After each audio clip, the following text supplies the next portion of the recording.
দুটো দিন আমরা বাড়িতে ছিলাম না। আপনারা যারা আমার রেগুলার ব্লগ দেখেন তারা নিশ্চয়ই জেনে থাকবেন এই দুদিন আমরা কোথায় ছিলাম। কাল সকালে আমরা যখন সাকলেশপুরা থেকে ফিরছিলাম তখন অ্যামাজন থেকে এই কুরিয়ারটি আসে। তো যে ভাইটি দিতে এসেছিল সে ফোন করেছিল আমাদের, তাকে বললাম আপনি একটু দাঁড়ান বলে আমার অপোজিটে যে দিদি থাকে তাকে আবার ফোন করে এই কুরিয়ারটা নিতে বলেছিলাম। তো সেই দিদির কাছেই ছিল। আমরা কাল অনেকটা রাত্রিতে বাড়ি ফিরেছি, তাই কালকে রাত্রে আর নিইনি, আজ সকালে নিয়ে আসা হয়েছে। অনুষ্কা আর অদ্রিত এখন ভাই বোন দুজনেই স্কুলে, আর আমরা এই কুরিয়ারটা এখন খুলছি। এই দেখুন, এর মধ্যে আছে দুটো স্ট্যান্ড দেওয়া টব আছে, এর মধ্যে ফুল গাছ লাগানো যাবে।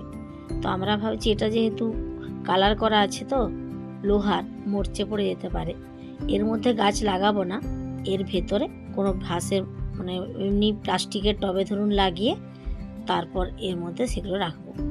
আর এই দেখুন কেমন কুরিয়ারটা এসেছে, নতুনটাই এইরকম। এখন দেখা যাক কদিন টিকে, দেখতে তো খুব ভালোই লাগছে।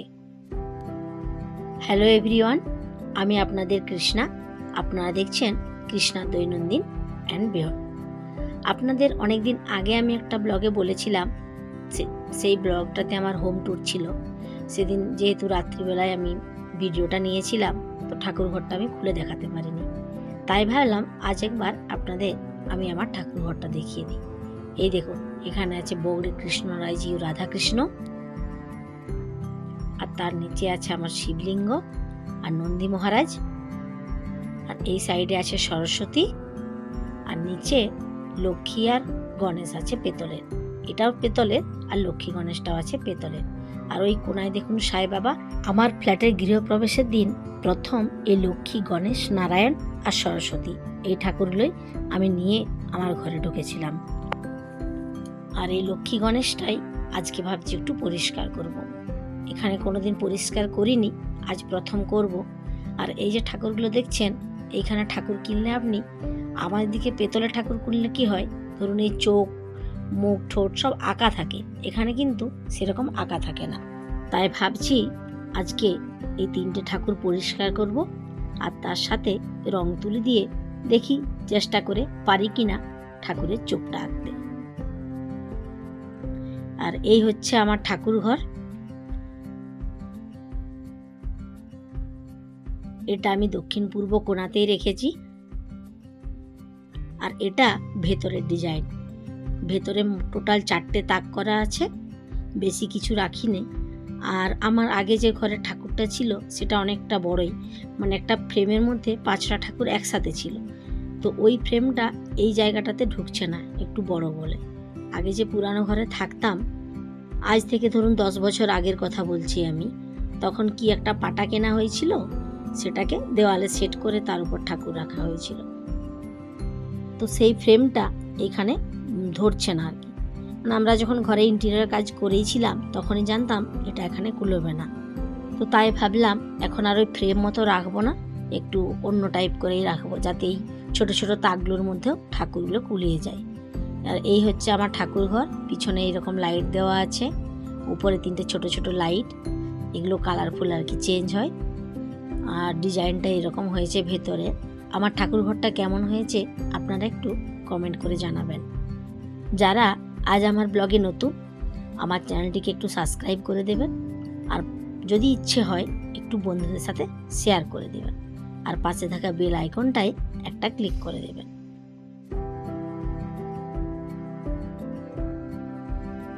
এই যে ডান দিকে দুটো ময়ূর পাখা দেখলেন, এগুলো আমার সেই আগের ঘরেই ছিল। আর আমার ঠাকুর ঘরের ডিজাইনটা এইরকম করা আছে। এই যে একটা টুল মতো দেখছেন, এটাই ধরুন বসে বই পড়া হলো, বা আমার শাশুড়ি মা যখন আসেন উনি তো নিচে বসতে পারেননি, তো এই টুলটা টেনে সন্ধেবেলায় সন্ধে দেওয়ার পর টুলটার ওপর বসে একটু ঠাকুরের বই পড়েন। আবার পড়া হয়ে গেলে টুলটা এইভাবে পুশ করে দিলে ওটা সেট হয়ে যায় ওর সাথে। সেইভাবেই সুব্রত এই ডিজাইনটা করেছে। ভবিষ্যতে আমারও তো লাগবে এই টুল একদিন।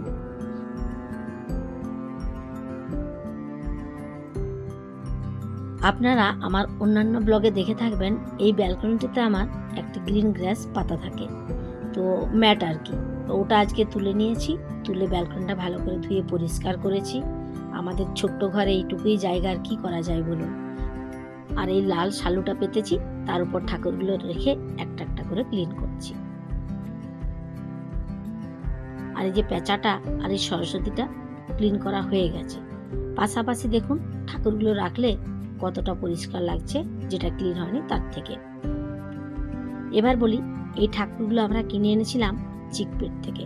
ব্যাঙ্গালোরে যে চিকপেট আছে, ওখানে খুব বড় বাজার আছে, ওখান থেকেই নিয়ে এসেছিলাম। তো আমাদের সাথে অক্ষয়দা বলে একটা বন্ধু আছে, দাদা আর বৌদি, তার সাথে আমি সুব্রত আর অনুষ্কাকে ওদের বাড়িতে রেখে অদ্রিতকে নিয়ে গিয়েছিলাম এই ঠাকুরগুলি কিনতে। যখন ভাড়া বাড়িতে থাকতাম, পরে পরে ফ্ল্যাট হলো, তখন একটু ইচ্ছেও ছিল যে ফ্ল্যাটে এইরকম ঠাকুরই রাখবো। আর পরে ভেবেছিলাম একবার যে এই ঠাকুরগুলো ওখান থেকে মানে মেদিনীপুর থেকে কিনে নিয়ে আসবো। আমার শাশুড়ি মায়েরও এরকম লক্ষ্মী, নারায়ণ, গণেশ এগুলো সব, আর সরস্বতী, চারটেই পেতলের আছে। তো ওখান থেকে বয়ে আনাটা খুবই চাপ, মানে খুব ওয়েট হয় এগুলো, আর দামটা হয়তো একটু কম হতো এখানের থেকে ওখানে, কিন্তু দেখলাম এত হিসেব করলে তো আর চলবে না, মেন হচ্ছে আনাটাই তো মুশকিল বলুন। তো যাই হোক, তাই আমরা চিকপেট থেকে এই ঠাকুরগুলো নিয়েছিলাম। সরস্বতীটা প্ল্যান ছিল না। এই যে এই টাইপের সরস্বতী, অ্যাকচুয়ালি দেখুন সাউথের যে ঠাকুরগুলো না একটু অন্য টাইপের হয়। তো এইরকম সরস্বতীটা অনেকগুলো দোকানে খোঁজ পাওয়ার পর একটাই পাওয়া গিয়েছিল, আর সুব্রত বলেছিল যে আমি এরকমটাই নেব, মানে এই সরস্বতীটাই নেব, মানে এটা একদম হাঁসের উপরে আছে, বিনা ধরে আছে, ডিজাইনটা সুন্দর, মানে আমাদের ওই দিকের মতোই ঠাকুরটা দেখে মনে হলো। আর এই বাঁদিকে যে নারায়ণ ঠাকুরটি দেখছেন, এটি যখন আমি আমার ঘরের এই ফ্ল্যাটের গৃহপ্রবেশ হলো, সেই গৃহপ্রবেশের সময় কিনে নিয়ে এসেছিলাম, কারণ আমার আলাদা করে নারায়ণ ঠাকুর ছিল না। তো গৃহপ্রবেশে তো নারায়ণ পুজোই হয়, আর নারায়ণ ঠাকুরই লাগে, তো সেই জন্য তখন এই ঠাকুরটি ফ্রেম সহ কিনে নিয়ে এসেছিলাম। আজকে আমার ঠাকুর পরিষ্কার করে তাদের চোখ টোক সব আঁকা হয়েছে, হয়তো অতটাও ভালো আঁকতে পারিনি, কিন্তু আঁকার পরে দেখলাম আপনাদের শুরুতে যে ভিডিওটা দেখিয়েছিলাম ঠাকুরগুলোকে, দেখতে অন্যরকম লাগছিল, চোখ টোক কিছুই আঁকা ছিল না। আঁকার পরে কিন্তু তার সম্পূর্ণ রূপটা চেঞ্জ হয়ে গেছে। আর এই যে দেখুন নারায়ণকে যে সাদা রঙের পদ্মটি দিয়েছি, এটি প্রথম আমি ব্যাঙ্গালোরে এসে সাদা রঙের পদ্ম পেলাম। আগের ব্লগে দেখে থাকবেন, আমি ইয়ালাঙ্কায় একটা হনুমান মন্দিরে কয়েকবার গিয়েছিলাম পুজো দিতে, তো ওইখানেই এই সাদা পদ্মটা পেয়েছিলাম। ব্যাঙ্গালোরে আসার পর কোনোদিন আমি সাদা পদ্ম দেখিনি, আর যেই দেখলাম সাথে সাথে আমার নারায়ণের কথা মনে পড়লো। ভাবলাম এই দুটো লাল লাল মানে গোলাপি পদ্মের সাথে সাদা পদ্ম একটা নিই নারায়ণের জন্য। আর এই আজকে আমি ঠাকুরকে একটু প্রসাদ দিয়েছি, সাথে নারায়ণের জন্য একটু সিন্নিও করেছি। ভবিষ্যতে ইচ্ছে আছে, এই যে মা লক্ষ্মী পেতলের আছে, তো ওই মা লক্ষ্মীর পাশে একটি নারায়ণের পেতলের মূর্তি রাখার। দেখা যাক কবে নারায়ণ চান, সব কিছুই তো তার উপর, তিনি যেদিন চাইবেন সেদিন ঠিক হয়ে যাবে।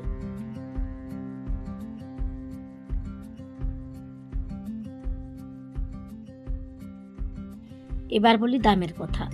দাম বলতে ধরুন, এই যে লক্ষ্মী আর গণেশটা দেখছেন, এই দুটোর হাইট, ওয়েট সরস্বতীর থেকে একটু বড়। তো সরস্বতী ঠাকুরটার যা দাম, এই দুটির দামও প্রায় একই। এই লক্ষ্মী আর গণেশের দাম নিয়েছিল আপনার ধরুন ওই 6,500, 6 কি 6,500 করে পড়েছিল। আচ্ছা, অনেকদিন আগের কথা তো, আমার ঠিক মনে পড়ছে না এই মুহূর্তে।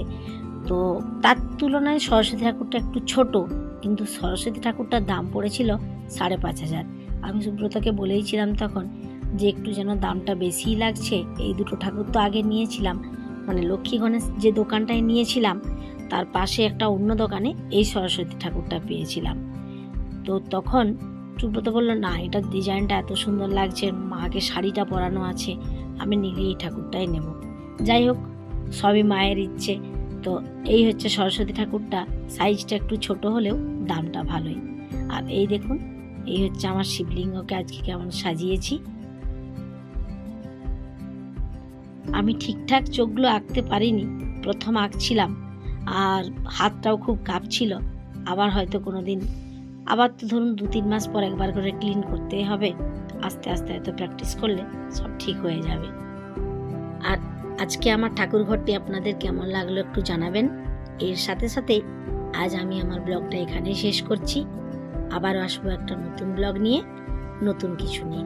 ততক্ষণে সবাই ভালো থাকবেন, সুস্থ থাকবেন। আজ তাহলে আসি, দেখা হচ্ছে পরের ব্লগে।